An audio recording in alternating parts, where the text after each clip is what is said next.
আমার প্রিয় বন্ধুরা, তোমরা সবাই জেনে রাখো, তোমাদের মতোই আমি একজন খুবই সাধারণ মানুষ। কিন্তু এই সাধারণের মধ্যে আমি একজন অসাধারণ মানুষ।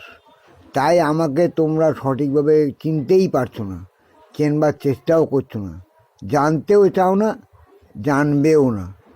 এখন আমি সংক্ষেপে আমার সম্বন্ধে দু একটা তথ্য তোমাদের জানিয়ে রাখছি।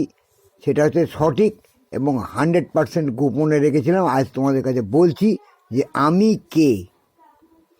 শোনো, আমি সাধারণ হলেও আমার মানসিক শক্তি কিন্তু 100%-এর চেয়েও বেশি প্রবল।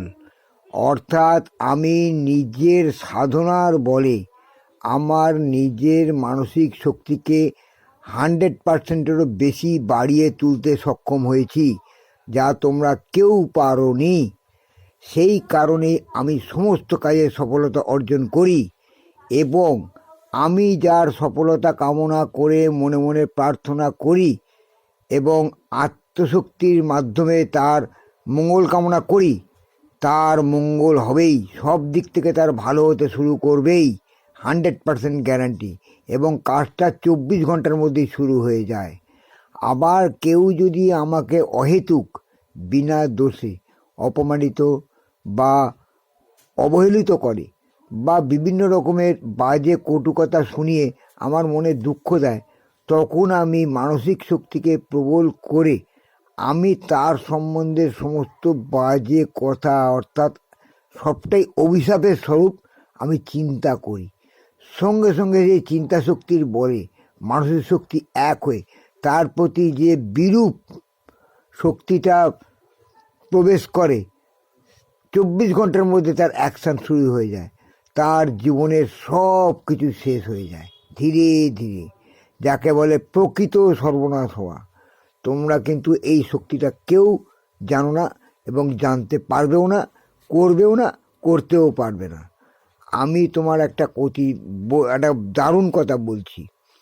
তুমি কারোর কাছে হঠাৎ তুমি অপমানিত হওয়ার পর তুমি কিন্তু যদি মুখে কিন্তু কাউকে কিছু যদি না বলো, তাহলে দেখবে তোমার যে শক্তিটা, সেই শক্তিটা রাত্রিবেলা তুমি শুয়ে শুয়ে প্রকাশ করবে যে আমাকে ও অপমানিত করেছে। তাহলেই দেখবে তার 100% কাজ শুরু হয়ে যাবে। আর আমার ঈশ্বরের প্রতি অটুট ভক্তি, শ্রদ্ধা এবং সব দিক থেকে জ্ঞান অর্জন করার চেষ্টা করি, যাতে ঈশ্বর আমার মধ্যে প্রকাশ পান। তাতে আমি সফল হয়েছি। এবং সবচেয়ে বড় কথা, আমাকে অনেকে জিজ্ঞাসা করেছিল, আচ্ছা ঠাকুরমশাই, আপনি তো ব্রাহ্মণ মানুষ, কিন্তু আপনি পুজো পাঠ করেন না কেন? আপনার তো সম্মান অনেক জায়গায় অনেক বেশি।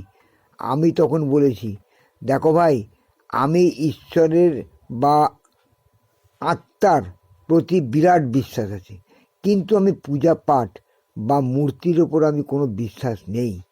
সমস্ত শক্তি কিন্তু তোমার হৃদয়েই বর্তমান।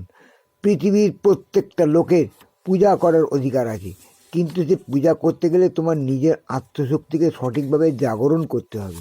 তোমাকে জানতে হবে যে আমি যে দেবতার পুজো করছি সেটা আসলে কি, সে কি রূপে আমার কাছে প্রকাশ পেতে চাইছে।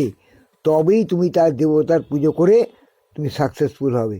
নয়তো কোনো ব্রাহ্মণ হোক, কোনো নিচু জাতি হোক বা যে কোনো মানুষ, যতক্ষণ না তার মনের মধ্যে প্রকাশ হচ্ছে যে সে কীভাবে ঈশ্বরকে প্রকাশ করবে, তার হৃদয়ে কীভাবে প্রকাশ করবে, তার হৃদয়ে কীভাবে চাইবে এবং সে কীভাবে মন থেকে তাকে দর্শন করতে চায়, ততদিন কিন্তু তার আত্মশক্তি প্রকাশ হবে না এবং পূজাও সার্থক হবে না।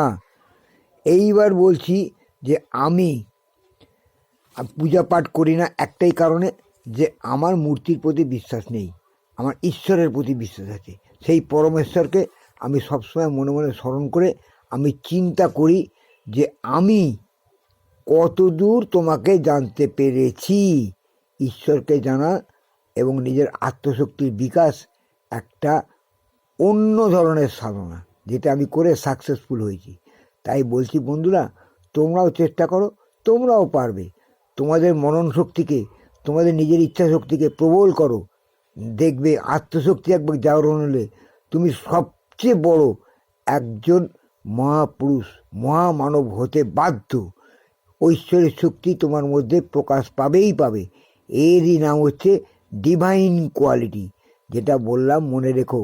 আরও কিছু যদি জানতে চাও আমার ইউটিউব ভিডিওগুলো দেখো, ইউটিউব প্রোফাইলটাকে এক্ষুনি সাবস্ক্রাইব করো, তোমরা নিশ্চয়ই উন্নতি করতে পারবে। দেখবে তোমরা অনেক এগিয়ে গেছো, কারোর থেকে তুমি আর কোনোদিন পিছিয়ে থাকবে না বন্ধু। যা বললাম এক্ষুনি করো, ইউটিউব প্রোফাইলটাকে এক্ষুনি সাবস্ক্রাইব করো বন্ধু।